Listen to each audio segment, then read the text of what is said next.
A gente pode começar só trazendo um pouquinho a consciência para o nosso corpo, como se a gente fosse agora soltando tudo que a gente fez antes de chegar até aqui, para que a gente possa se abrir para as preces, se abrir para o estudo.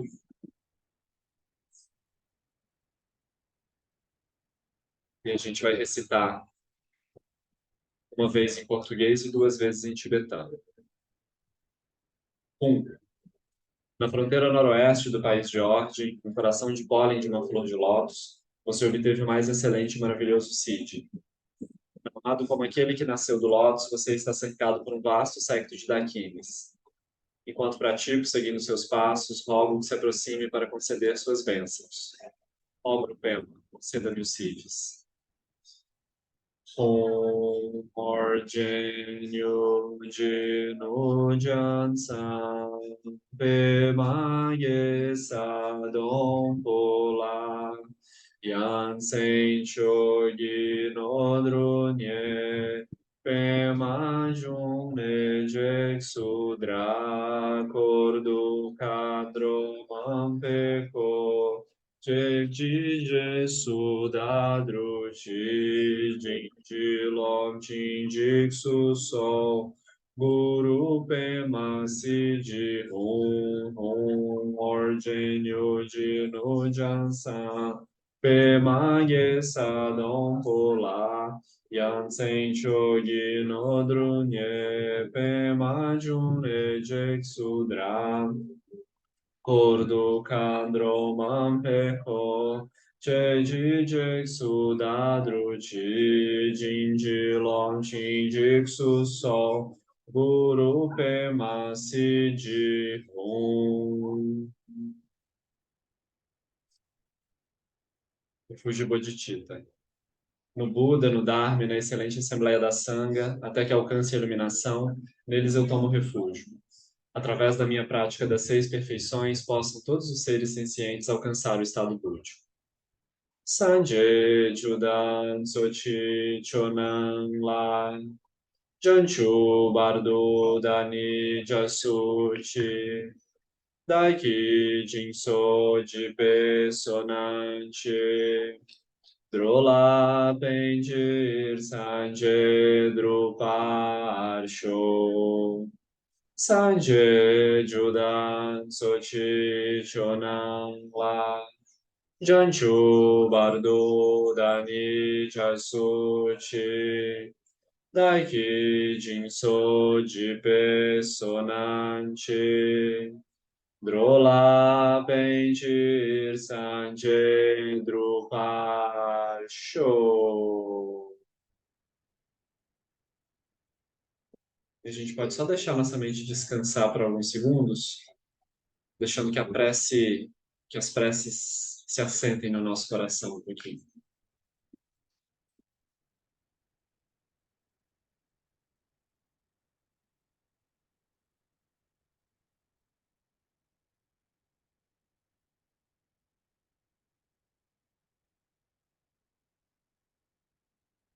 Como se a gente preparasse o nosso coração para se encontrar com o Lama Santen através dos ensinamentos.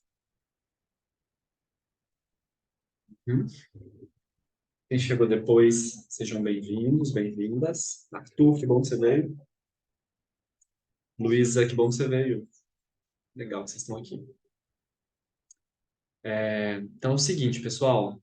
A gente vai começar hoje na introdução ao budismo. Então, o Lama Santen, depois ele vai contextualizar os conceitos da nossa vida cotidiana, mas primeiro ele vai dar uma definição, assim, né, do que é o budismo. Aí eu vou compartilhar o livro aqui conosco. Olha que curioso o que aconteceu essa semana. Eu percebi depois que eu não tinha o livro Meditando a Vida físico, né? Não tinha ele. E aí, isso, assim, muitos anos, né, que eu estudo esse livro. Não sei onde meu livro foi parar. E aí, foi na segunda-feira, assim, depois que a gente começou o estudo, vai fechar uma biblioteca numa casa de yogas que eu dou aula. E aí, doaram para mim alguns livros, assim, né? Perguntaram se eu queria alguns livros. Eu falei, deixa eu dar uma olhada. Aí eu folheando entre os livros, o único livro de budismo que tinha é o livro Meditando a Vida. Aí a pessoa, olha que legal, ela, o Lama Santen fez uma dedicatória para a pessoa. Tá aqui, tem a dedicatória do Lama Santen. Eu achei super bonito assim, né? Que E massa. a pessoa eu conheço, ela é uma pessoa muito católica. E aí na capa original do livro tem uma imagem do Buda Shakyamuni aqui, né? Ela colou uma imagem de Nossa Senhora aqui em cima. Eu achei muito bonitinho assim. Eu deixei a imagem aqui, claro, né? Vai ficar. Achei muito legal. Então vamos lá. Alguém quer falar alguma coisa? Eu acho que alguém abriu o microfone. Ou não? Não, fui eu só para celebrar esse momento. Eu achei É legal também. legal, né? É, achei muito interessante também. É isso, a Anandra agora chegou mesmo. Beleza.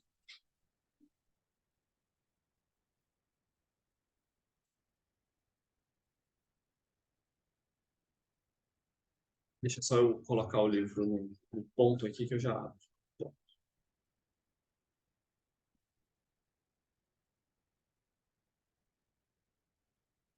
Então a gente começa do começo.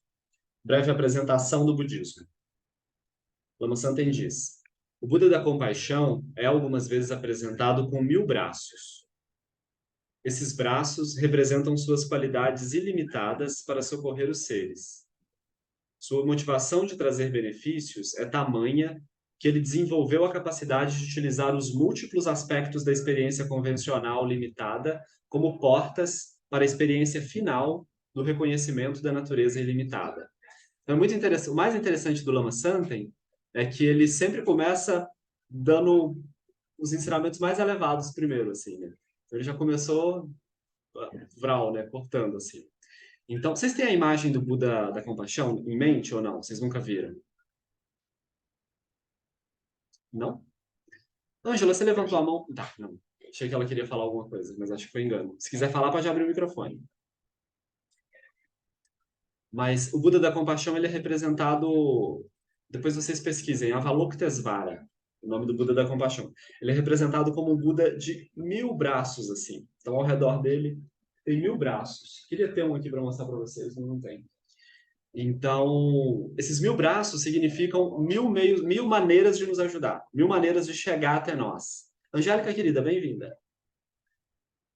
Que bom que você veio. Então, essas 1000 maneiras de nos ajudar, a gente chegou a conversar sobre isso, né? O budismo ele vai ter ensinamento para todo gosto, assim, né? Então, esses 1000 braços representam essas 1000 maneiras de nos ajudar.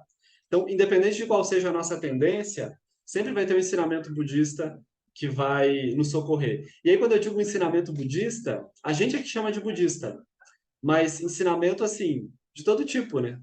Então, na visão última, todos os caminhos espirituais, eles são uma manifestação da compaixão da natureza da realidade, que é o que a gente chama de Buda, né?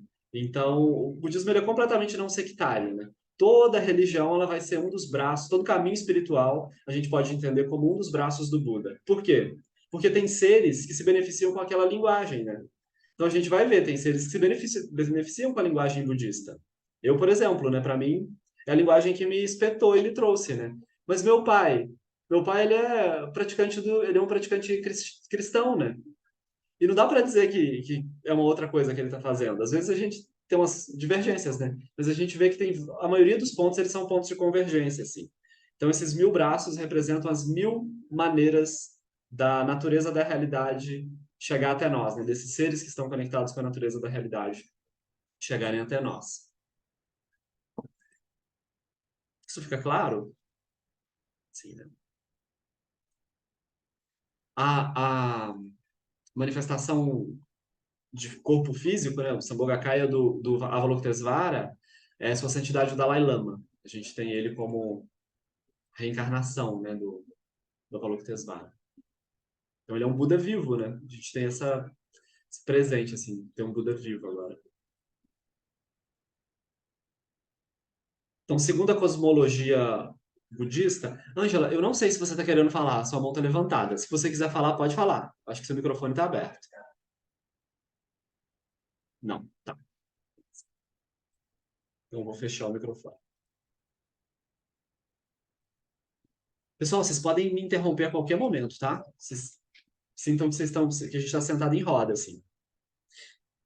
Então, segundo a cosmologia budista, estamos vivendo uma era afortunada, na qual 1000 Budas surgirão em sequência. Em contraste aos tempos afortunados, há longas eras de escuridão, nos quais nenhum ser consegue ultrapassar a névoa da ilusão e do sofrimento. Dentro da nossa era afortunada, estamos vivendo os tempos do Buda Shakyamuni.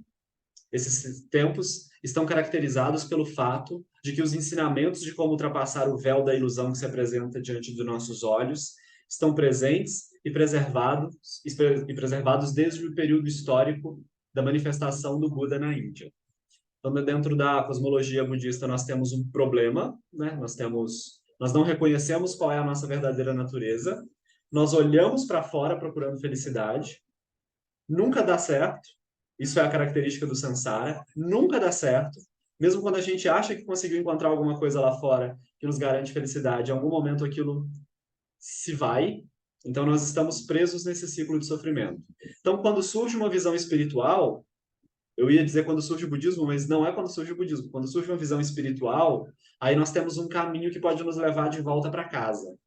Mas para que exista uma visão espiritual, precisa existir algum ser que tem essa visão para nos oferecer. Então, para o budismo, não é sempre que isso acontece. Agora, nós temos apesar de nós estarmos imersos em grandes depressões, né, um período muito difícil, nós temos alguma coisa que pode ser uma fonte de refúgio, né? Isso nem sempre.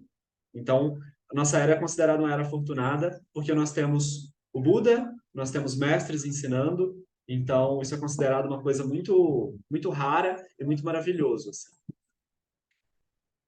Aqui a gente está só entendendo a cosmologia da visão budista mesmo, né? No sentido mais geral. Então, dentro dessa era afortunada, estamos vivendo os tempos do Buda Shakyamuni. Numa era anterior à nossa, havia um praticante chamado Sumedha. Certa vez, correu a notícia de que o Buda daquela época, chamado Dipankara, em breve passaria pela aldeia de Sumedha. Todos se colocaram em atividade para arrumar as estradas e embelezar os locais por onde o Buda passaria. Então agora a gente conhece o Buda Shakyamuni, né? Na era anterior à nossa, o Buda era Sumedha. Mas não houve tempo de organizarem a aldeia. Enquanto eles trabalhavam, o Buda chegou a pé com sua comitiva. Sumedha percebeu que o Buda teria que cruzar um trecho enlameado de estrada e colocou seu manto sobre a lama. Quando o Buda passou diante de Sumedha, parou e olhou para ele. Neste momento, Sumedha percebeu a bondade e a capacidade ilimitada de produzir benefício aos outros seres que Decampara emanava. Silenciosamente, Sumedha fez para si mesmo o voto de praticar incessantemente a bondade, de modo a manifestar as qualidades do Buda no futuro. Dipankara era o Buda daquela época, né? Percebendo o voto de Sumedha, reconheceu-o como um bodhisattva e disse que, numa vida futura, ele atingiria a condição do Buda com o nome de Shakyamuni. Sumedha manifestou-se vida após vida como um bodhisattva, praticando compaixão, bondade, generosidade e humildade. Muitas vezes, ele ofereceu sua vida e seu corpo para o benefício e alimento de outros seres. Na última vida como bodhisattva, manifestou-se no mundo dos deuses da felicidade. Com sua visão abrangente, esses deuses perceberam o sofrimento dos seres humanos, presos à impermanência, insatisfatoriedade, doença, decrepitude e morte. Então, cantaram ao Bodhisattva, pedindo que fosse ao mundo dos humanos para socorrê-los em suas aflições. O Bodhisattva concordou e disse que completaria a profecia de Dicampara, tornando-se o Buda Shakyamuni. Nesta ocasião, voltou-se para o Bodhisattva Maitreya e disse-lhe que quando os ensinamentos que ele desse ao reino humano desaparecessem, seria a vez de Maitreya manifestar-se como Buda. A seguir, o Bodhisattva desceu do céu dos deuses mundanos por uma escada luminosa, acompanhado de uma comitiva. Então, nosso Buda atual, ele surgiu dessa aspiração Na vida passada, ele era alguém como nós, assim, né?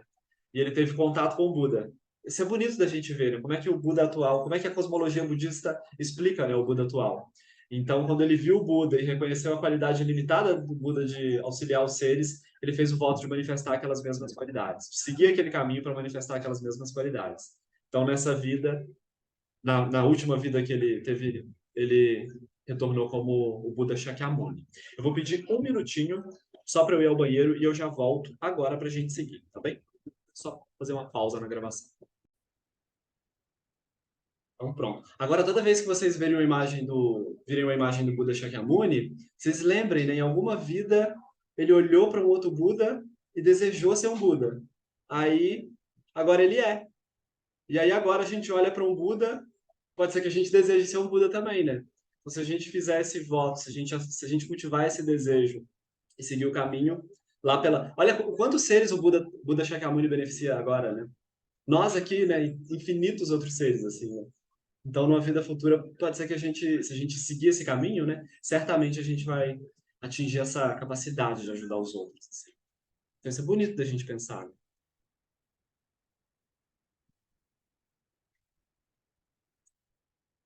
Então, então, os deuses cantaram, né? Pedindo que ele viesse para ajudar os seres humanos, e ele desceu nessa comitiva ele desceu por essas escadas luminosas acompanhado de uma comitiva. Neste momento, no reino dos Sákyas, na Índia, a rainha Maya teve um sonho, no qual um elefante branco penetrava seu ventre pelo lado direito. Ela acordou o marido, o rei Suddhodana, e lhe disse: Estou grávida. O príncipe Siddhartha nasceu apresentando sinais extraordinários.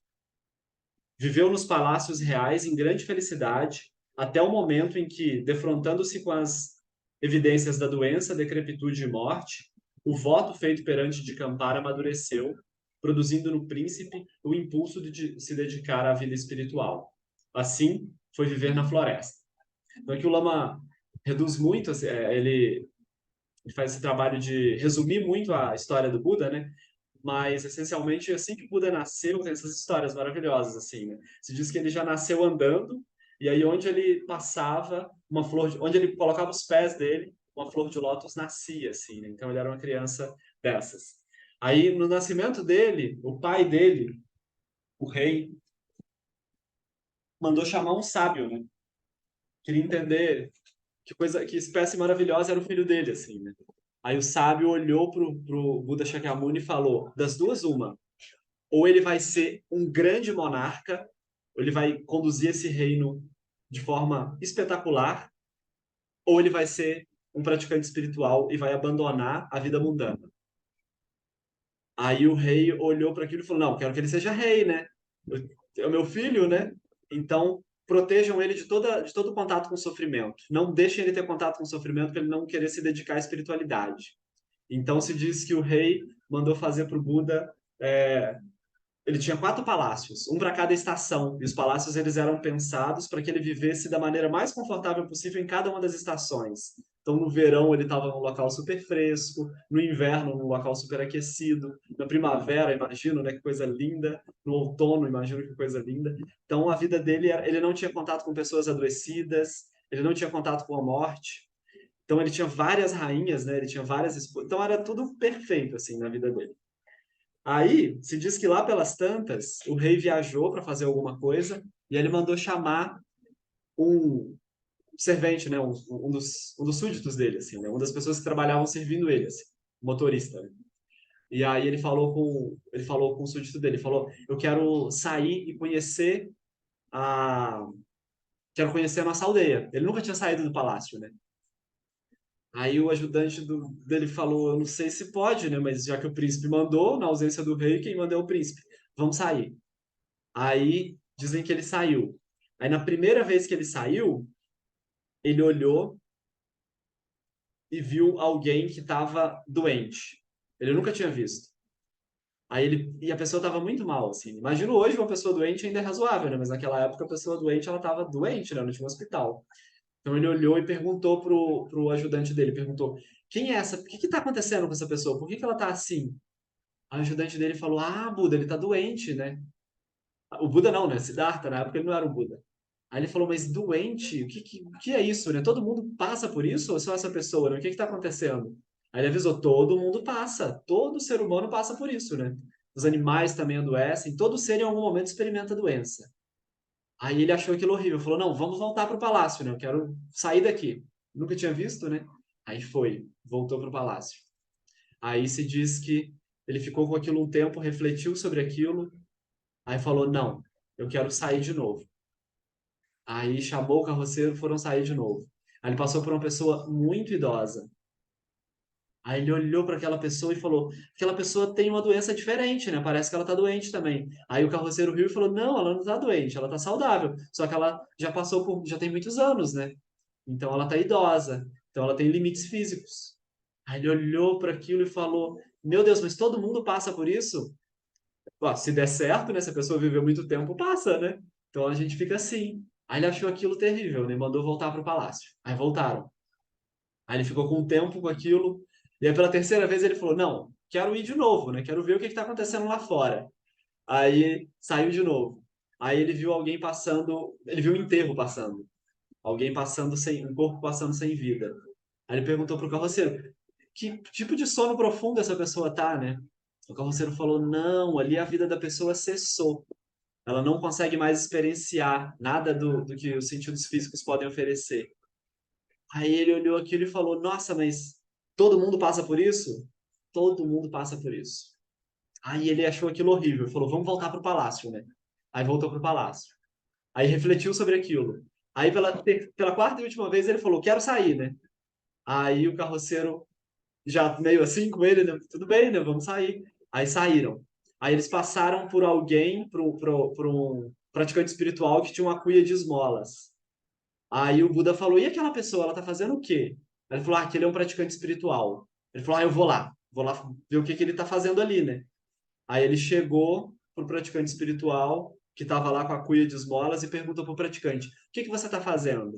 Aí o praticante virou para ele e disse: eu vi a verdade da doença, da decrepitude e da morte. Vi que a gente está preso a isso e eu estou procurando um caminho de liberdade. E o caminho para a liberdade é um caminho de olhar para a natureza da minha mente. Aí o Buda ouviu aquilo e falou: é isso, né? É isso que eu preciso fazer.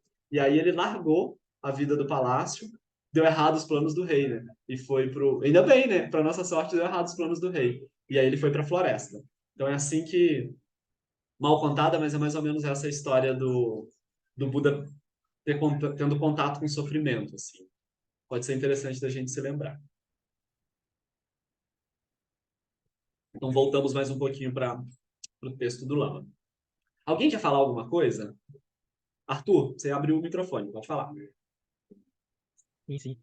Na verdade, Paulo, só ia comentar assim, já vi essa história já, essa do Buda e da história, vendo um vídeo do Lama Santa falando mesmo, de que numa vida passada ele era um elefante, é, também parecido com essa história, né? Mas é uma história diferente, mas é, nessa história que está no livro, né, que ele fala, né, que ele foi pro reino dos, como tá aí escrito, não, esqueci direito, mas ele vai pro reino dos deuses da felicidade, Deuses né? da felicidade, é isso Da mesmo. felicidade, e de lá ele vai para o mundo dos humanos, né? Porque É, ele foi isso que a percebe gente leu agora, né? isso, essa história. Aí, tipo assim, eu não sei se seria meio, do ponto de vista, assim, de um praticante budista herético falar isso que eu vou falar, no caso, né? Mas eu acho que, é, independente da história ser verídica ou não, o feito dela que ela produz, né? É, da posição que a gente se coloca, é o mais importante. É, essa história, né, e as outras que a gente ouve falar sobre a vida do Buda. Quando eu li no site do SEB, eu estava procurando sobre essas histórias, né? Aí eu vi assim que o Buda é um ser de sonho, para que se manifesta, né, em corpo, de forma corpórea, né, que vai ajudar os seres de sonho a superar os sofrimentos de sonho. Aí, tipo assim, não sei se sou meio herético no meio budista, né, para um praticante, mas eu acho que, independente de ser verdadeiro ou não, a história tem um efeito, no caso, né? Eu acho que É, é isso, tipo, eu só queria comentar essa questão. Não sei se seria herético da minha parte falar isso. Nem um pouco, nem um pouco. É uma perspectiva. Porque essas histórias, na verdade, se a gente for parar para ver as histórias do Padmasambhava, elas são histórias muito mais mágicas, assim, né? E se elas aconteceram ou não, não importa. Realmente não importa. Porque aquilo são experiências meditativas, né? O ponto todo é esse, assim. Aquilo são experiências de superação da aflição mental, né? Aquilo são experiências alegóricas mesmo, né? Então, não tem como a gente ter uma comprovação histórica, por exemplo, né? De que o Buda foi para os reinos. Não tem isso, né? Mas para nós, isso ajuda a construir uma paisagem mental onde a gente consegue entender melhor de onde vem os ensinamentos do Buda. Então, o ponto todo é esse. E tá ótimo. Né? Ter essa visão é maravilhosa, assim, né? Porque essa ideia de verdade dentro do budismo também, a gente não trata a verdade como uma coisa muito objetiva, assim, né? Por exemplo, duas crianças brincando de polícia e ladrão. Aí uma acha que é polícia e outra acha que é ladrão. É verdade que uma é polícia e outra é ladrão? O que importa? É verdade, né? Para elas é. Dentro do jogo, aquilo funciona, né? Quando a gente vai jogar xadrez, o peão e o rei, é verdade que eles são um peão e um rei? É verdade que o cavalo só pode andar em L? Nem um pouco verdade, né? É só pegar e ele anda de qualquer modo, assim. Mas a gente topa aceitar aquilo daquele modo porque aquilo faz sentido dentro daquele contexto, né? Então, do mesmo modo, né, essas histórias elas fazem sentido dentro de um contexto. Então a gente toma elas desse modo, mas a gente não precisa achar que elas são verdade ou achar que elas são só alegoria também. Então isso é interessante. Eu ouvi a Jeanne Pili uma vez falar, a Jeanne Pili, a gente estava num encontro em que ela estava, foi meio que um lançamento do livro da princesa Mandarava, né? Que ela foi a principal consorte do Padmasambhava. Ela foi a companheira espiritual do Padmasambhava. E aí as histórias dela são histórias miraculosas, assim, né? De viajar para outros reinos, de andar voando. Tem histórias assim, né? E aí alguém falou assim, falou, ai, mas para mim é muito difícil aceitar esse tipo, ler esse tipo de coisa, né? Que eu fico o tempo todo querendo duvidar, assim, né? Aí a Jeanne Pili falou assim, que ela acha que essas histórias elas são contadas assim, que é para meio que craquelar nossa mente mesmo, sabe? Porque se a gente tiver uma mente muito cartesiana, a gente não consegue acessar esses ensinamentos. Só que esses ensinamentos eles surgem da natureza mágica da nossa mente. A realidade, ela não é objetiva. A realidade ela é construída magicamente pelo nosso olhar, né? Então esses ensinamentos eles começam a craquelar um pouco essa visão muito objetiva de achar que a coisa ou é mentira ou é verdade, né? Não sei, né? Realmente, para mim, eu vi meu pai falando isso de Jesus Cristo uma vez, assim, eles estavam discutindo essa questão dos milagres, assim, né? Ah, ele andou ou não andou sobre a água, né? E aí meu pai falou isso, gente, se andou, se não andou, isso sinceramente é o de menos, assim, né? Não tem uma importância. O ponto é que isso produz de experiência no nosso coração, né? Isso desperta devoção, né? Isso desperta uma visão mágica. Então, o ponto é esse, assim. Então tá ótimo se a gente tomar isso só desse modo. Tá muito... Não é só, né? Isso já é maravilhoso, assim. Então não sinta que essa é uma visão herege, Arthur, tá tranquilo. Tá ótimo. A gente segue mais um pouquinho. Então a gente parou com o Buda indo para a floresta, né? Então após um período de vida ascética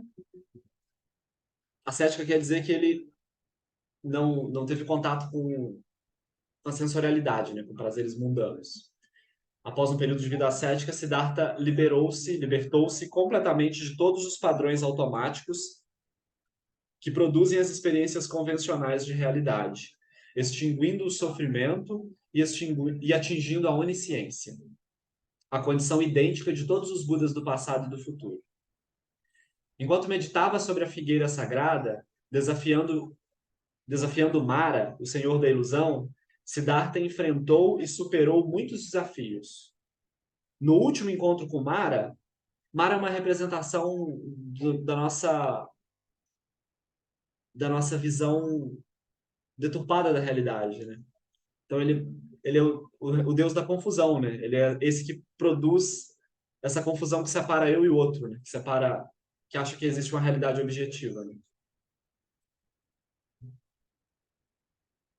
Então, no último encontro com Mara, peraí que eu me perdi, este No último encontro com Mara, esse disse a Siddhartha que a condição de liberdade que ele havia atingido, só ele poderia conquistar. Que ele guardasse aquele conhecimento para si, pois ninguém mais entenderia. Compreendendo que todos os seres têm a natureza ilimitada, Buda colocou-se de pé para levar sua experiência de liberação a todos os seres. Tornou-se então o Gautama, o abençoado, o Buda Shakyamuni, o sábio silencioso da família Sakyas, da família Sakya. Então, isso é muito bonito. Quando a gente vai ver a história da iluminação do Buda, Mara primeiro tentou o Buda com todos os prazeres sensoriais. Então, diz que Mara enviou várias mulheres, várias dançarinas, assim, na frente do Buda, né? Então, na história diz que são filhas dele, mas eu acho pesado pensar que ele enviou filhas, né? Mas, essencialmente, enviou várias mulheres dançando na frente do Buda, assim. E aí o Buda se manteve imóvel, sem nenhuma atração, né? E aí Mara desistiu. Aí Mara enviou muitas flechas, mandou um exército atacar o Buda, né? Então se diz que o céu, não dava para ver o céu, de tantas flechas que foram atiradas na direção do Buda. Aí o Buda olhou para aquelas flechas, entendeu que aquilo era produzido pela mente dele, e as flechas se transformaram em chuva de rosas no ar. Aí, por último, Mara viu, não tem como. Aí Mara conversou com o Buda, né? E falou: eu desisto. Você é o cara. Aí foi no orgulho, né?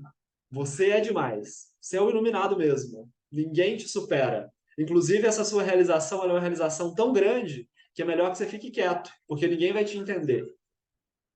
Aí ele tentou pegar o Buda pelo ego, né? Aí o Buda compreendeu que isso era uma artimanha dele também. E o Buda compreendeu, não, todos os seres, assim como eu, podem atingir essa mesma realização. Então, para o benefício de todos os seres, ele se levantou e ele foi para o mercado. Então, no último encontro, a gente falou um pouco sobre o fato de todas as práticas budistas elas serem só sabão e detergente e bucha, né? Elas são só para a gente fazer o trabalho sujo de liberar a nossa mente dos padrões que ela tem. Mas elas não são. O Buda não ficou meditando depois que ele atingiu a iluminação, né? Ele levantou e foi falar com as pessoas, né? Ele levantou e foi ajudar os outros.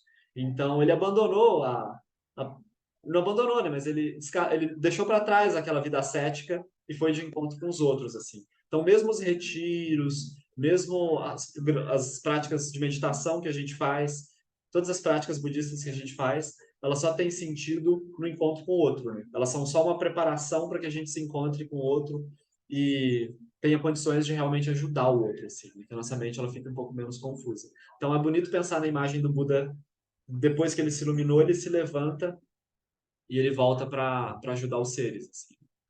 Então essa é a imagem. A partir dali, o Buda Shakyamuni dedicou-se a socorrer os seres incessantemente. Até o fim da vida, aos 80 anos, proferiu 84 mil ensinamentos. Ao longo de 25 séculos que nos separam daquela época, a transmissão de sua experiência foi preservada, praticada e ensinada de forma ininterrupta, geração após geração. Adaptando-se às diferentes mentalidades dos seres, os ensinamentos do Buda foram apresentados de forma variada. A seguir, algum desses enfoques. Então, quando a gente vai estudar o budismo, assim, no primeiro momento, a gente vê que existem vários budismos, né? E como a gente disse no encontro passado também, alguns deles parecem contraditórios, né? Então, o pessoal do Zen, por exemplo, né? A monja Koen, né? Tem essa coisa muito do sentar em silêncio e ficar em silêncio com a coluna reta e pronto, né? Aí você chega num centro tibetano, tudo silencioso, né? Só um cheiro de incenso lá no fundo, aquela coisa bonita, né? Todo mundo de preto ou branco, né? Então, aquela coisa bem simples, assim, né? Aí você chega num centro do budismo tibetano, muito tambor, muita fumaça, muita gritaria, muita cantoria, gente dançando, né? E muitas imagens, muitas deidades iradas, né? Uma coisa muito colorida. Aí a gente pode olhar e falar, os dois são budismo? São, né? Os dois vieram dessa mesma fonte, dos 84 mil ensinamentos que o Buda proferiu. Então essa é a base de todos os outros budismos que a gente vai encontrar. Então agora a gente vai ver algumas abordagens que o budismo, em que o budismo se apresenta. Até agora, ok? Se alguém quiser fazer alguma pergunta, massa. Conseguimos. Então, a primeira abordagem que o Lama Santen vai apresentar é do budismo enquanto remédio para dukkha. A gente vai entender o que é dukkha já já. Então, o budismo pode ser apresentado como um remédio para tratar a perda do reconhecimento da nossa natureza ilimitada. Seu efeito é nos curar da experiência de existência limitada, com etapas de nascimento, crescimento, envelhecimento, doença e morte. Quando o Buda era um príncipe, percebeu que todos os seres sofriam de uma mesma doença. No Oriente, essa doença tem um nome específico, dukkha, mas não existe um termo correspondente nas línguas do Ocidente. Embora todos tenhamos a doença, podemos não perceber. Trata-se de algo como alegria e sofrimento inseparáveis. Na visão budista, existe uma única palavra para esses dois conceitos. Eles não podem ser separados. Em nossas línguas acontece o contrário. Os conceitos estão separados e não podem ser unificados em um único termo. Então isso é muito curioso, assim, como a linguagem ela já nos revela, né? Deixa eu ver o que Thaís falou aqui. Já que nós somos um Buda em potencial, é possível de evitar as tentações do Mara? É possível, com certeza. O budismo todo ele é baseado em como a gente vai evitar as tentações do Mara. Mas por hábito é muito difícil para nós. Então a gente tem o hábito de procurar felicidade lá fora, né? E Mara é isso. Mara é a apresentação dos prazeres sensoriais para nós, assim, né? Ou dos medos sensoriais, da experiência sensorial. Então, sim, é possível. Todo budismo vai ser esse caminho, assim. A nossa experiência ainda não é uma experiência de Buda, pelo menos a minha, não sei vocês, mas a nossa natureza é a natureza de Buda. Então, nossa, tô com a imagem e o nome dele na cabeça, mas não lembro. O Mingyur Rinpoche, ele fala que isso é tipo assim, a natureza da nossa louça é limpa, né? Tipo, eu tenho um copo aqui. O copo ele é limpo, a natureza dele é limpa. Mas se o copo estiver sujo, apesar da natureza dele ser limpa, a experiência de copo ela não é uma experiência limpa. Então, quando a gente chega na pia, a gente olha para aquele monte de louça suja e a única coisa que nos dá energia para começar a lavar aquela louça é saber que se a gente aplicar o método, no final a gente vai ter o resultado da louça limpa, né? Então, a gente vai ter uma experiência de louça limpa. Então, apesar da natureza apesar da nossa natureza ser a natureza de Buda, nós temos sujeiras, entre aspas, né? Que nos impedem de ter experiência limpa, experiência da mente completamente pura, né? Então, o budismo é essa louça e sabão que vai nos ajudar a purificar para que a nossa experiência seja a experiência da nossa verdadeira natureza. Se a gente tiver uma taça de cristal e ela viver toda suja, não é bom aquilo, né? Então, a gente precisa desse processo. Então, sim. Então, a gente tem, no budismo, a gente tem essa visão de dukkha. Felicidade é muito curioso. Para nós, para nós, alegria e sofrimento são coisas opostas, né? Dukkha, aí é muito interessante. A palavra budista é alegria e sofrimento como sendo uma coisa só. Por que isso? Isso é necessário que a gente entenda, assim, né? Toda alegria condicionada tem nela mesma, toda alegria condicionada tem nela mesma a semente do sofrimento. Assim que a gente... Isso acontece comigo, assim, né? Eu sempre uso esse exemplo.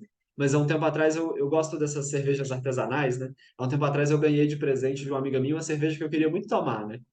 E aí, aquela cerveja chegou, eu fiquei muito feliz, né? Aí eu abri a cerveja, tomei a cerveja, e logo no primeiro gole, tinha sido a melhor cerveja que eu já tomei. Logo no primeiro gole, eu fui ver quanto de cerveja mais eu tinha. Isso é dukkha, né? Eu ganhei, mas o tamanho da alegria de ter ganhado era o tamanho do sofrimento da cerveja acabar, né? Então isso é muito interessante, assim, né? Muito curioso. Então, quando alguém me dá alguma coisa que eu fico muito apegado, esse livro, né? Eu contei para vocês como eu ganhei esse livro. Então tem uma coisa afetiva, né? O tamanho da minha alegria de ter ganhado esse livro vai ser o tamanho do sofrimento quando alguém pegar emprestado e não devolver, né?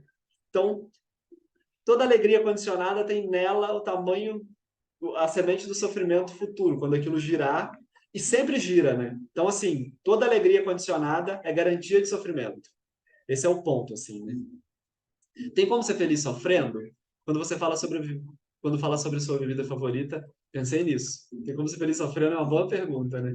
Com certeza. O ponto é assim, tem uma mente, tem uma felicidade que abarca todas as tristezas.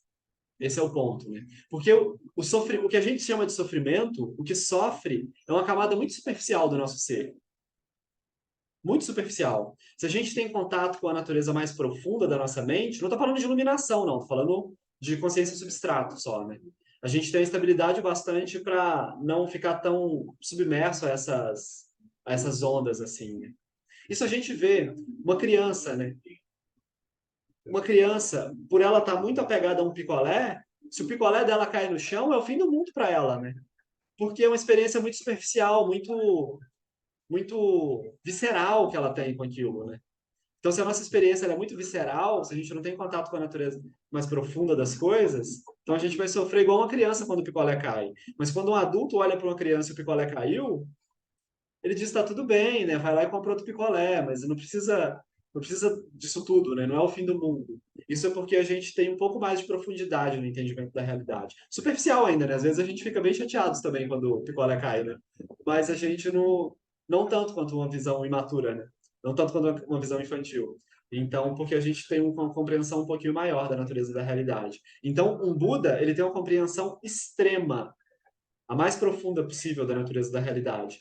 Então, apesar deles terem experiências de picolé cair, a mente dele ela não está presa a isso, né? Então, existe sim uma felicidade que abarca todo esse jogo de felicidade e de sofrimento. Isso que a gente chama de felicidade agora é felicidade condicionada, é uma felicidade que do vem de prazeres hedônicos, né? Ela vem do que o mundo pode me dar. Mas existe uma felicidade que não vem do que o mundo pode me dar. Existe uma felicidade que vem da maneira como eu posso responder às coisas que me acontecem. Então, existe uma distinção entre felicidade genuína e felicidade hedônica. Felicidade hedônica ela não é problemática, não tem problema nenhum. A gente pode tomar o melhor vinho possível, né? A gente pode estar na presença das pessoas que a gente ama. Só que o ponto é que isso vai acabar. Isso não é garantia de felicidade eterna. Em algum momento isso acaba. E o que a gente pode cultivar é uma mente capaz de lidar com isso tudo, né? Uma mente ampla e calma o suficiente para lidar com todo esse espectro de experiências, assim. Então isso é possível, com certeza. Acho que comentei com vocês do livro Quando o Chocolate Acaba, que trata justamente da percepção da impermanência, da alegria, do sofrimento. É um livro muito bonito mesmo. Quando o Chocolate Acaba. E a capa dele é linda, né? Eu adoro a arte de capa daquele livro. Maravilhoso. Então, dentro da linguagem budista, a gente tem essa visão de dukkha, né? Da inseparatividade entre felicidade e sofrimento. Dukkha pode ser explicado de forma simples a partir do fato de que, quando temos alegrias, elas constituem-se sementes de sofrimento. Essa é uma experiência cíclica. É como a roda girando entre as polaridades do estar bem e estar mal. Gostaríamos de encontrar o freio quando estamos na região de felicidade e gostaríamos de acelerar quando estamos infelizes. Às vezes, achamos que encontramos um regulador de velocidade, mas logo surgem problemas nessa tentativa de controle. Então, isso é muito interessante, assim, né? Hoje em dia a gente tem essa coisa do Tinder, tem essa coisa das relações mais fluidas, assim, né? Mais rápidas. Então, é muito fácil da gente perceber, assim, né? Então, a gente pode acompanhar nosso histórico, assim, a gente conhece alguém, aí, aquilo tá super bonito, assim, né? Aí a gente gostaria que aquilo durasse por muito tempo, assim, né? Mas, essencialmente, aquela relação, ela começa a se desgastar. Lá pelas tantas, aquilo começa a se desgastar. Aí a gente gostaria que aquilo passasse muito rápido, assim. Aí aquilo acaba, a gente tem um período de depressão, né? Aí, logo, a gente surge o outro. Aí a gente diz, né? Não, agora eu vou procurar outra coisa, né? Agora eu vou me dedicar a outra coisa. Aí lá pelas tantas surge de novo, né? E nosso brilho aumenta. Aí a gente gostaria que aquilo durasse para sempre, né? Mas aquilo gira de novo, assim. Então a nossa vida ela é caracterizada por esses períodos cíclicos, assim, né? E a gente não tem muito controle sobre como isso se desenrola, né? Então, Dukkha é essa inseparatividade. Assim. Uma vez eu muito triste assim, mas é interessante. Uma vez eu ouvi alguém falando que, por exemplo, a gente tem uma visão muito péssima, a gente tem uma visão muito romântica do nascimento, né?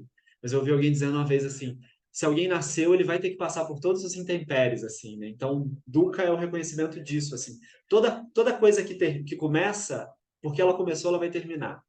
Então, É disso que a gente quer escapar, né? Existe um caminho para liberação disso, não é só uma má notícia, né?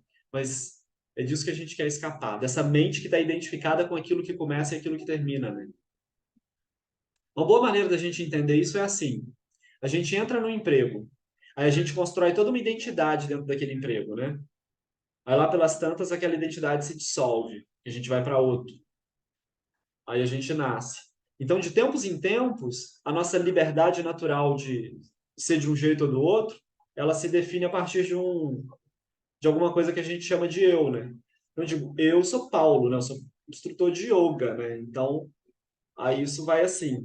Aí daí um tempo isso se dissolve, aí a gente se constrói de outro modo. Aquilo se dissolve. Então, de tempos em tempos, a minha liberdade de ser qualquer coisa, ela é cerceada por um conjunto de referenciais que eu uso para me separar e dizer que isso sou eu. Dukkha é essa atitude de se reconhecer como isso que nasce. Porque se isso nasceu, isso vai terminar, né? E aí Dukkha é esse processo. Então, essa é uma experiência cíclica e é como uma roda girando entre as polaridades de estar bem e estar mal. Gostaríamos de encontrar esse freio, mas a gente não acha, né? Então, às vezes, achamos que encontramos algum regulador de velocidade, mas logo surgem problemas nessa tentativa de controle. Um exemplo é da mulher que deseja ter um filho. Quando o bebê nasce, ela pensa, que maravilha! Depois ela percebe que tudo que acontece ao filho a perturba intensamente. O sofrimento surge na exata medida daquela alegria. É assim em todas as relações humanas.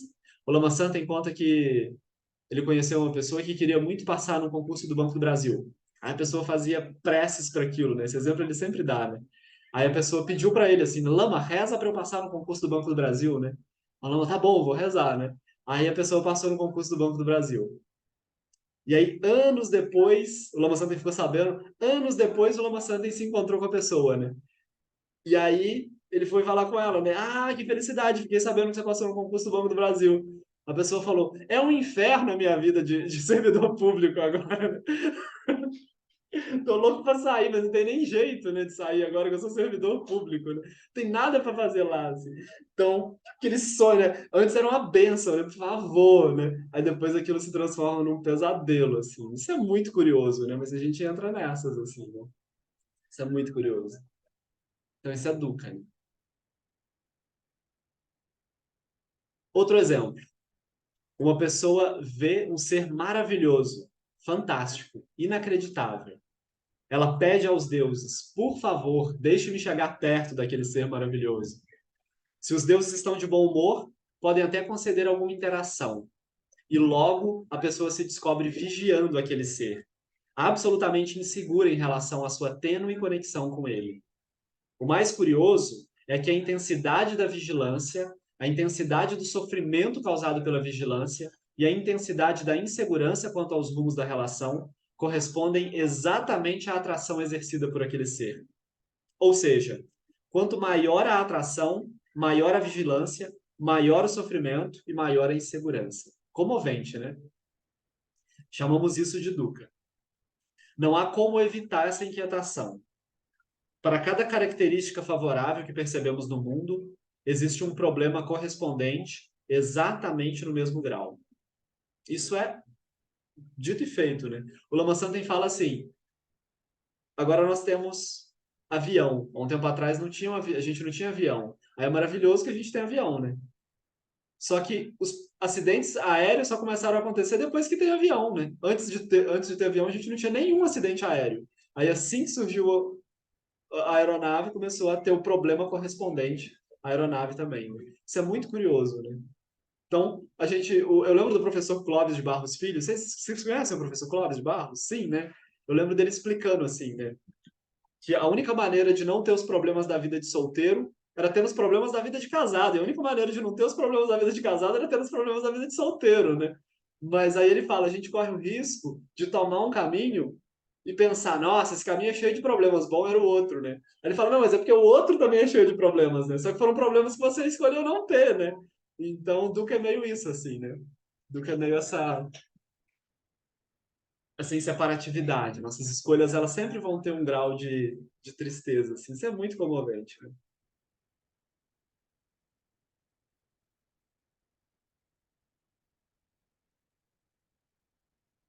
Então, outro exemplo. Adoro o Lama Santen dar um monte de exemplo. Olhamos para uma caixa de doces deliciosos e pensamos: que delícia! Podemos contemplar os doces e examinar cuidadosamente nossos apegos, ver como surgem as reações condicionadas. Tiramos a tampa da caixa e surgem energias nítidas dentro do corpo. Tapamos e as energias se vão. É um exercício interessante. Cada pequeno objeto, cada pedrinha na paisagem tem um correspondente interno em nós, na forma de energia que percorre nosso corpo e nervos. A isso chamamos de ventos internos.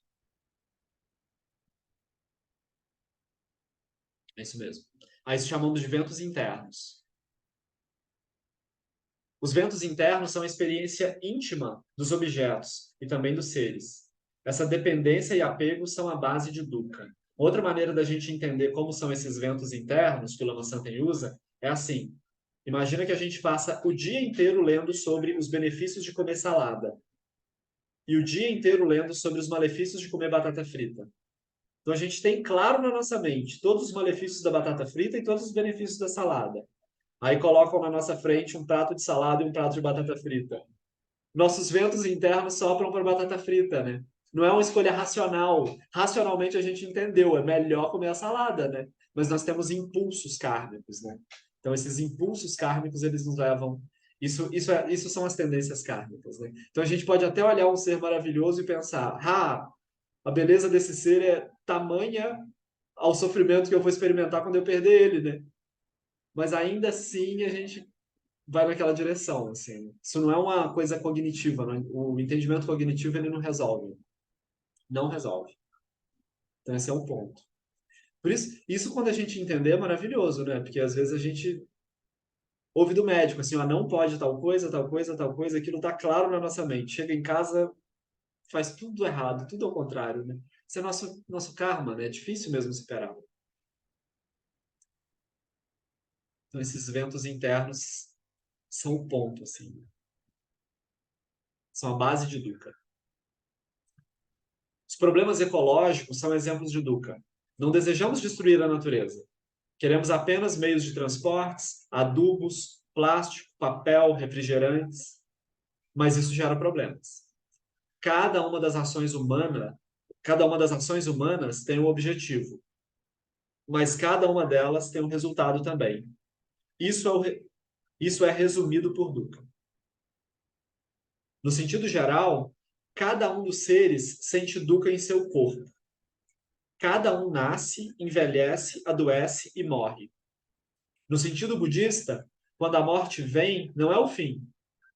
Dentro do círculo representado pela palavra dukkha, há uma semente de intenção que perdura. O que morre é um personagem. É como um filme que acaba no cinema. Outras imagens vão surgir na tela logo após a projeção do filme. Se há um cinema, outro filme sempre entrará em cartaz. Então, a nossa natureza não é a natureza do personagem dessa nossa vida que a gente está experimentando agora, segundo o budismo, mas a nossa natureza é a fonte geradora dessa experiência que a gente chama de vida agora. Né?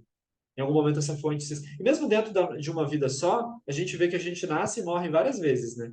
Então, eu vejo eu, adolescente, hoje. Né? É outra vida, né? Aquele adolescente morreu e deu nascimento a alguma outra coisa. Mas as tendências kármicas continuam assim, né? Essa fonte geradora, ela tem algumas sementes de nos coloca em direções semelhantes, assim, né? Então a gente vai sempre ter essa...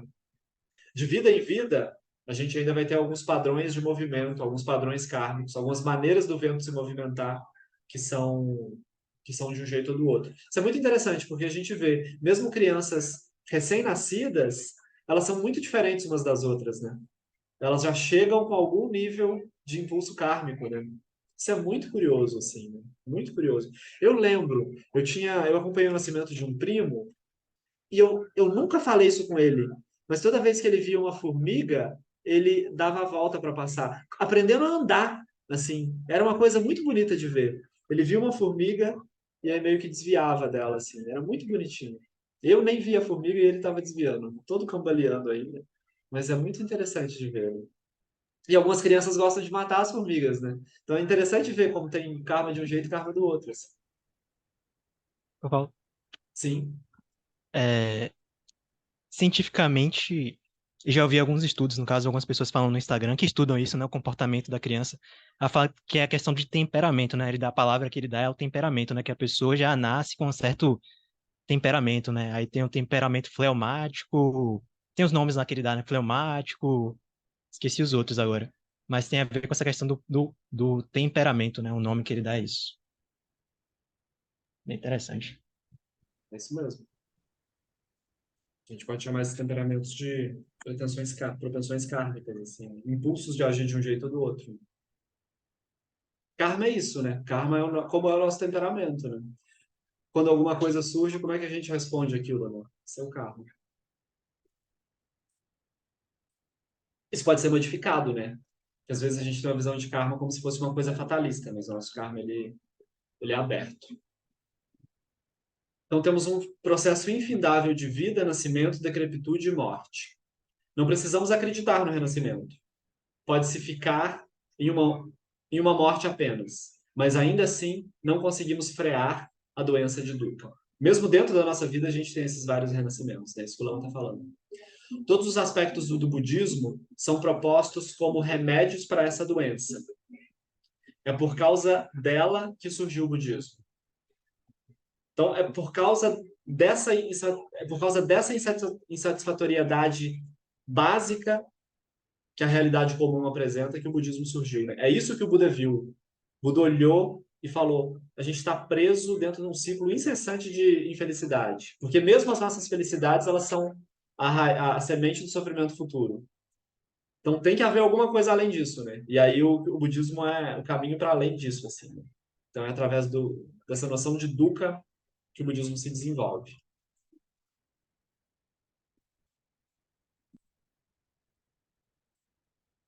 Observando de forma ampla o sentido de dukkha, percebemos que o Buda estudou as doenças detalhadamente, descobriu uma natureza que está para além de toda essa complicação. Podemos ter uma noção disso da seguinte forma: reconhecemos que fomos bebês, criancinhas, crianças maiores, adolescentes, adultos, e em cada etapa é como se houvesse toda uma visão de mundo correspondente. Temos uma identidade, olhamos com estranheza as coisas, olhamos com estranheza as vidas que os outros levam. Do nosso ponto de vista, nunca entendemos completamente o que os outros fazem. Então, peraí, rapidinho, deixa só eu abrir a porta pro gato aqui e eu já volto.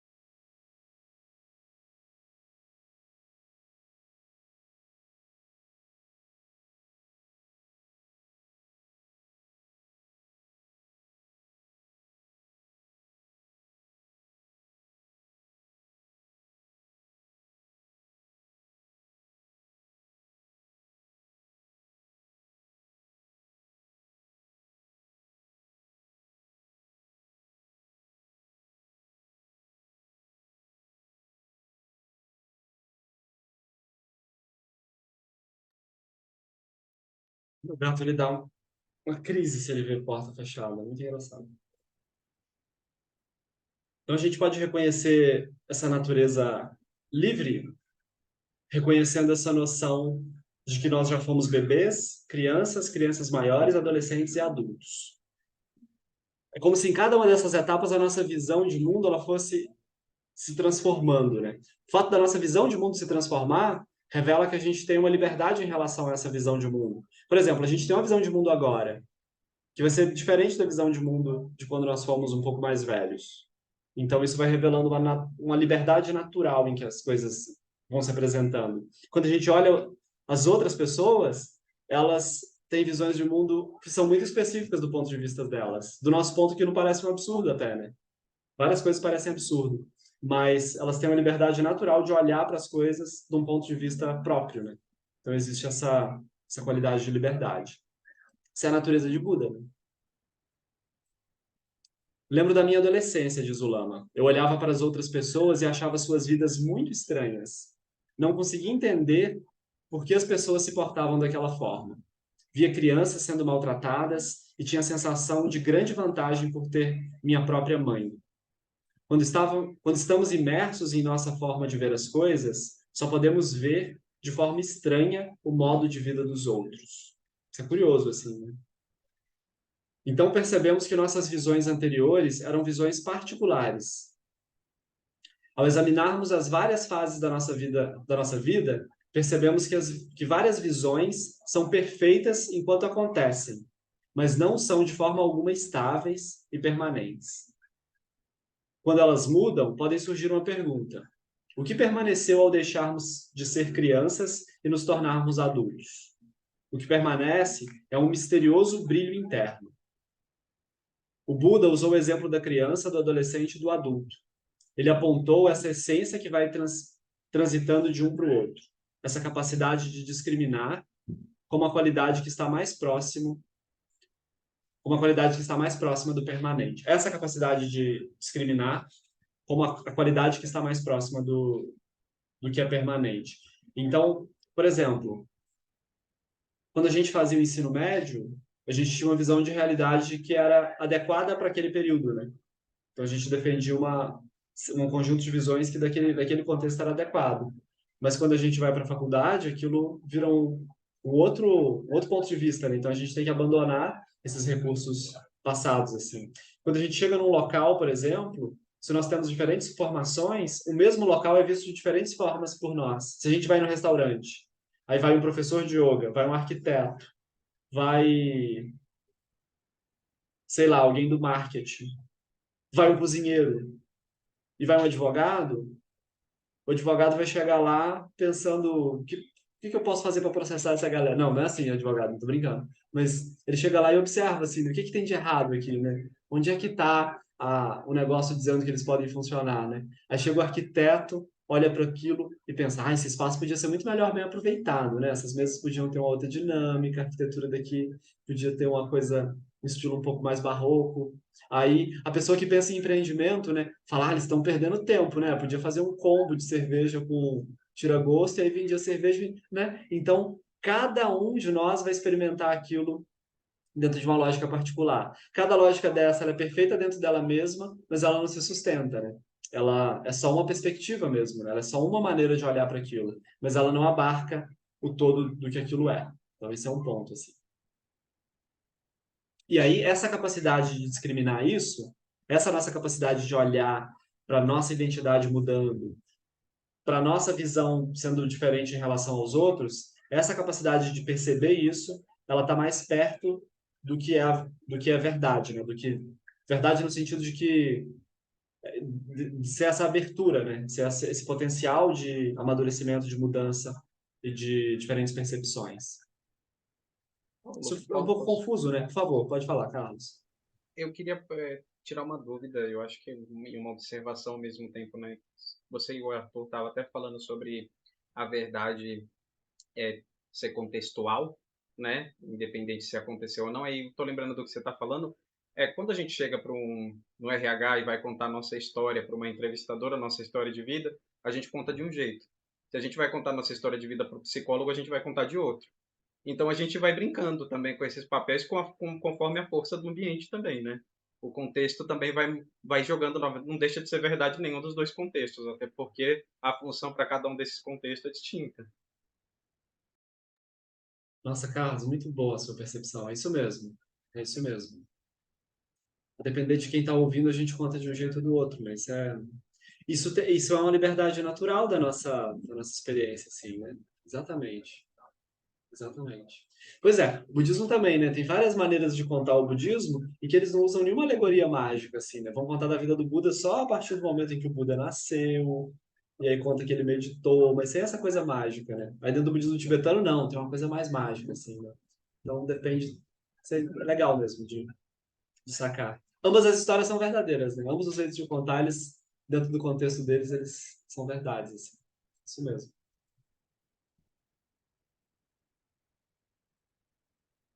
Então, se quisermos ver o budismo, o que é o budismo de fato, a partir desse processo, não devemos pensar em épocas, pois a experiência de dukkha não está limitada pelo tempo.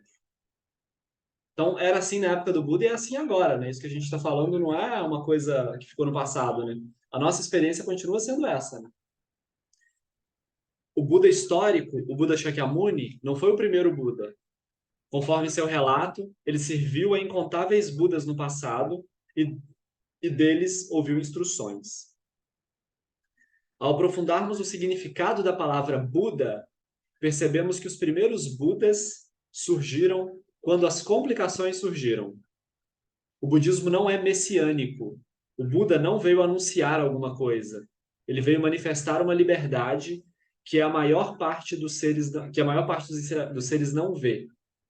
O budismo surge à medida que os Budas periodicamente aparecem e dão ensinamentos. O ponto é que o budismo, sempre que a gente vê uma fala do Buda, a fala do Buda ela é um apontamento de como a realidade funciona. Então a gente precisa investigar aquilo, né? Então o Buda vai dizer: todas as coisas compostas são impermanentes. Isso não é uma profecia do Buda, né? Isso é uma leitura de como a realidade funciona, né? Então a gente ouve isso e investiga. Será que é verdade? Será que todas as coisas são impermanentes? Deixa eu ver. Será que eu consigo encontrar alguma coisa que permanece? Aí a gente faz essa questão, assim, né? O Eric, ele fala que, às vezes, tentar afirmar o oposto do ensinamento é uma boa prática, porque a gente não consegue. E aí, porque a gente não consegue, a gente se convence de que aquilo é daquele jeito. Ele falou isso sobre essa coisa da impermanência. Ele falou, por favor, tenta encontrar alguma coisa que é permanente. Alguma coisa que vai ser sempre do mesmo jeito. Encontrem. A gente não consegue, né? Só que se não encontrar é útil, né? Que a gente fica procurando, né? Eu até hoje, assim, procurando. Deve ter alguma coisa, tem alguma coisa que não muda, tem mesmo. Mas só uma, que é o espaço. E aí a nossa mente, ela é como espaço. Mas porque o espaço não é composto, né? Mas todas as coisas compostas, todas as coisas que a gente consegue ver, todas as coisas que a gente consegue experienciar, elas não duram. Mas não adianta a gente usar a certeza do Buda, a gente tem que ter a nossa certeza, né? A gente tem que investigar para ver se isso é verdade. Senão é a mesma coisa funciona como a coisa da batata frita, né? A gente fala, verdade, né? A gente sábado à tarde estuda lá e fala que as coisas elas não são permanentes. Só que a gente continua operando como se a gente pudesse fazer aquilo permanecer, né? Então o ponto do budismo é essa experiência individual, assim.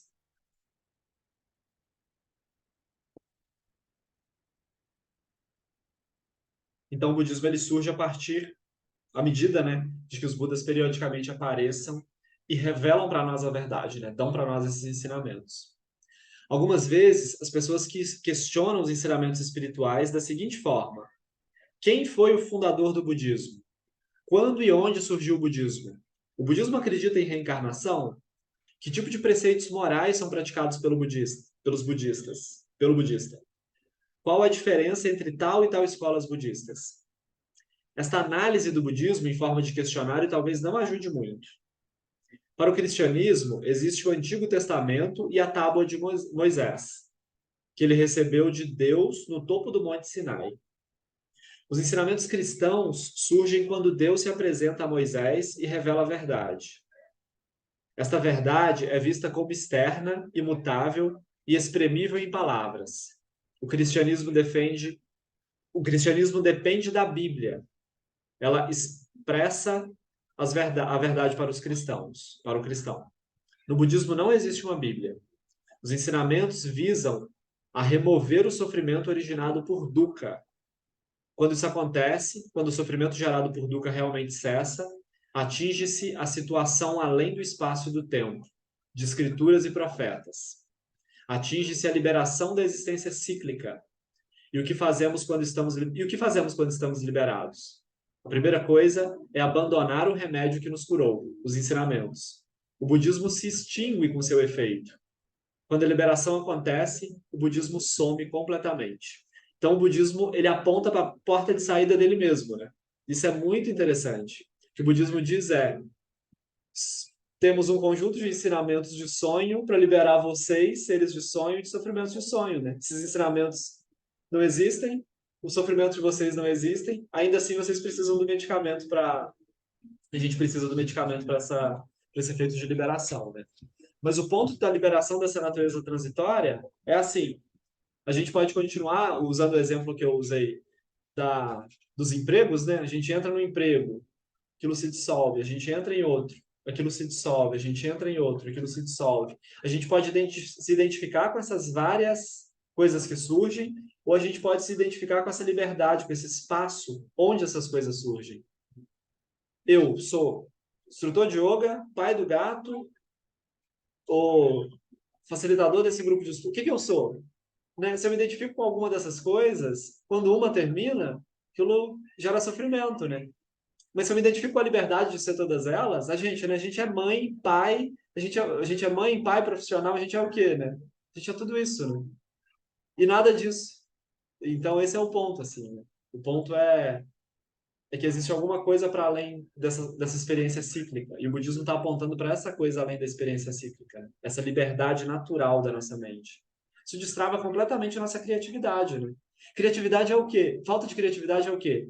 Falta de criatividade é olhar para uma coisa e achar que aquilo é o que eu vejo. Aí a nossa mente ela fica muito bloqueada, né?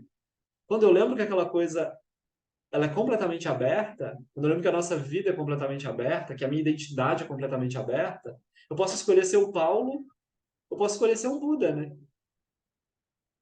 Então a gente tem uma liberdade natural, assim. O ponto é esse. Ok? Mas é claro que para essa escolha ter validade, a gente precisa se colocar no caminho, né? Por tendência, a gente quer ser Paulo, né? A gente quer se identificar com alguma coisa. Alguém falou alguma coisa. Vou ter que sair, eu tenho que apresentar um projeto. Muito obrigado por esse encontro maravilhoso. Valeu, Thaís. Acho que ela já saiu. É... Então, quando a liberação acontece, o budismo some completamente. Existem várias imagens para descrever esse processo. A imagem do barco, por exemplo. Existe o rio do sofrimento, a margem do sofrimento e o barco da liberação, que leva à margem da liberação. Tudo que fazemos é atravessar o rio e abandonar o barco. Não teria sentido ficar com o barco. Quando chegamos ao destino, saímos do barco. O que fazemos numa viagem de ônibus? Será que pensamos em ser fiéis ao ônibus? Não. Ao final da viagem, abandonamos o ônibus. Então, o objetivo do budismo é levar à liberação de dukkha. Quando a gente chega no final, a gente não tem budismo nenhum, né? A gente pode deixar o budismo para lá. Assim como ao final da viagem, a gente sai até correndo do ônibus, né? Quer nem saber dele mais, né? Chegamos no nosso destino, vou para a praia agora, né? E a gente vai correndo na direção da praia, né? A gente não se apega ao ônibus. Seria super estranho, né? Imagina, a gente querer ficar lá, né? Então, isso é tipo o budista pegado ao budismo, né? Super estranho, porque para soltar o apego, né? A gente vai se apegar ao budismo, né? Então, o ponto do budismo é esse, assim. Isso é bonito, né? Eu não conheço uma outra tradição que ela leve para fora dela mesma, assim, né? Isso é muito interessante.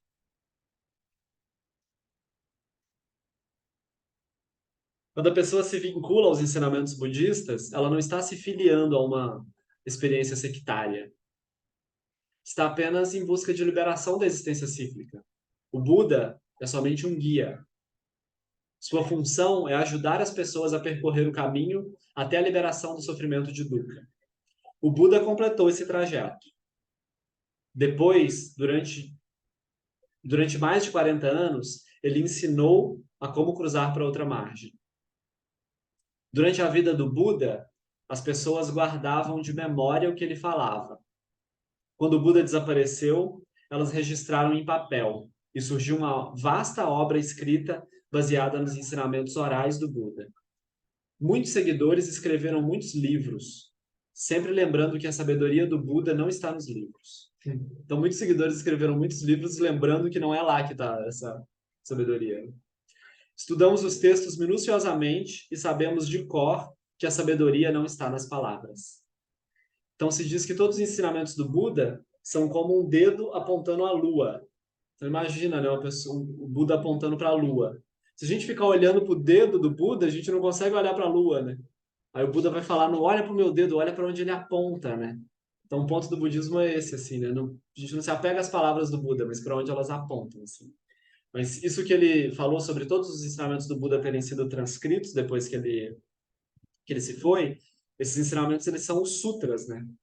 Então, a gente tem muitos sutras, a gente tem várias... Esses sutras são esses diálogos que o Buda teve com os discípulos dele, né?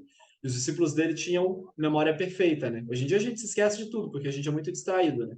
Mas lá eram pessoas que estavam meditando apenas. Então elas se lembravam de cada palavra que o Buda dizia, né? A mente delas era uma mente muito estável.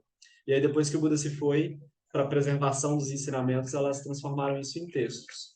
Nós temos agora no Brasil, só uma curiosidade, assim, um projeto maravilhoso que está acontecendo no Centro Ningma de São Paulo, em que eles estão imprimindo, se não me engano, são 100 mil livros, com todas as palavras, com tudo que o Buda ensinou, em São Paulo que isso está acontecendo. E aí eles vão mandar esses 100 mil livros para a Índia, para fazer doação desses 100 mil livros para os monges estudarem, decorarem as palavras do Buda. Então tem isso acontecendo agora no Brasil. Muito bonito, né? A obra completa de todas as palavras do Buda, desses 84 mil ensinamentos, se chama Kangyur. Existem alguns centros aqui no Brasil que tem o Kangyur completo, né? Que tem todas as palavras do Buda lá. Isso é muito bonito, assim. Isso é muito maravilhoso. Então a gente tem, né, esse caminho para a liberação completa apresentado, assim, preservado, né, com praticantes. Isso é maravilhoso. Agora os ensinamentos chegam à língua portuguesa. Traduzimos do tibetano, chinês, japonês, sânscrito ou pali para o português. Parece contraditório traduzir textos sabendo que a sabedoria não está lá. É que, ainda que não esteja, os textos podem umedecer as sementes de sabedoria que temos naturalmente. Essa é a sua função. Então é curioso que toda vez que a gente lê alguma coisa do budismo, toda vez que a gente ouve algum ensinamento budista, parece que a gente está lembrando alguma coisa que a gente já sabe, né? Quando o Buda fala, todas as coisas compostas são impermanentes, a gente fala, nossa, claro que é, sabia, né? Sempre deduzi isso, né?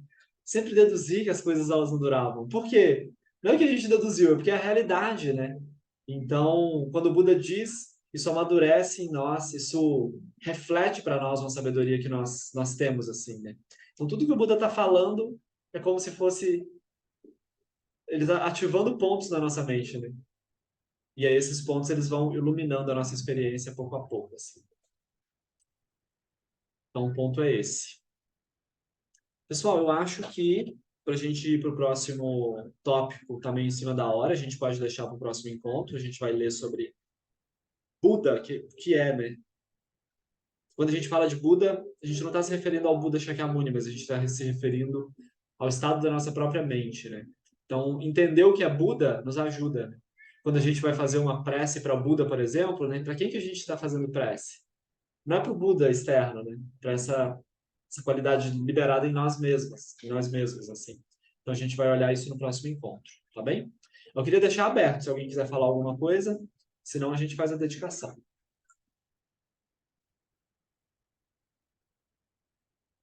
Ninguém? Tá tudo ok? Ok. Então a gente dedica.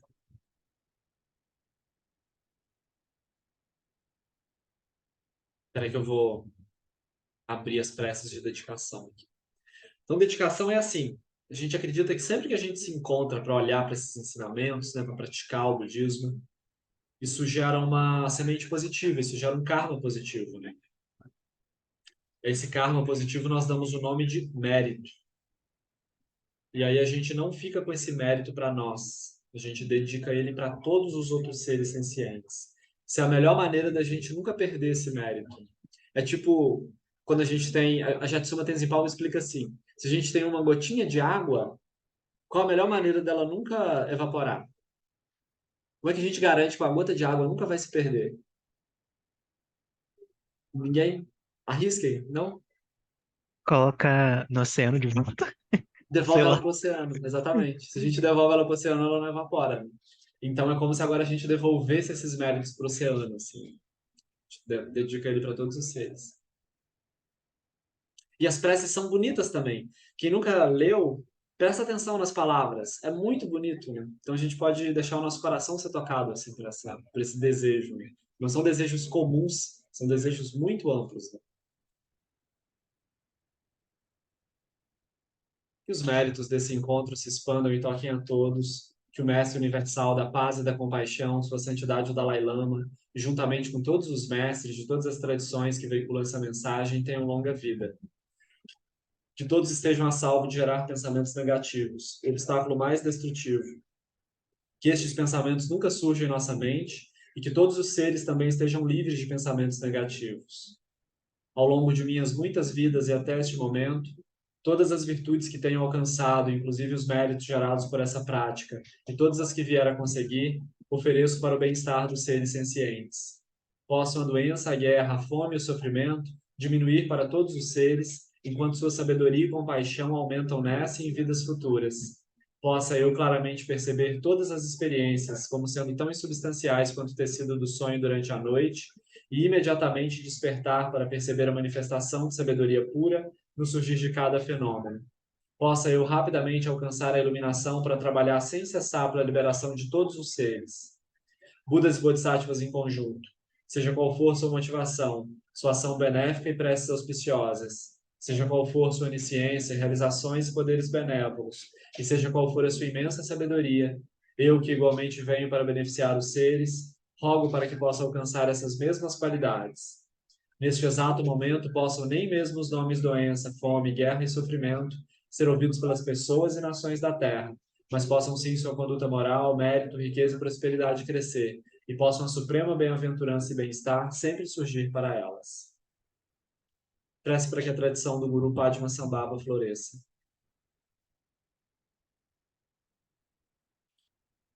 Que a grande tradição do Abade Shantarakshita, do mestre Padmasambhava e do rei Tritson Deutsen possa florescer e permear os três reinos. Que a presença das três joias nunca se separe do fluxo mental dos seres, assegurando assim um sublime bem-estar através dos três tempos. Quem loncho sun rin luche zanlin sa sun char papel droju cho sun nawada midragdo sun gele show. Sabe o que a gente podia fazer? A gente podia aproveitar essa semana para ir percebendo o dukkha, para ir percebendo essa experiência cíclica no nosso cotidiano. E vendo isso, assim, toda vez assim, que vocês se pegarem, não se preocupem, que isso não deprime, né? Porque a gente na semana que vem a gente vai estudar sobre a natureza livre, assim, da nossa mente. Mas toda vez que vocês virem alguma coisa, toda vez que vocês virem alguém, por exemplo, terminando, se divorciando, né? Vocês lembrem, em algum momento, eles estavam felizes se casando. Tenho muita de deixar isso ter muita deixar isso tocar mesmo o nosso coração, né? De lembrar que o samsara ele é isso, né? Toda semente positiva não, toda semente de alegria hedônica, né? Toda semente condicionada, ela gera sofrimento no futuro. Então, vejam isso assim. E podem até pensar assim, não, tem alguma coisa que não, né? Tenta encontrar o oposto assim, porque se não encontrar ele vai ser útil também. E aí na semana que vem a gente vê Buda, a gente vê a liberdade desse processo todo. Mas é importante que a gente tenha clareza sobre esse processo também. Tá bem?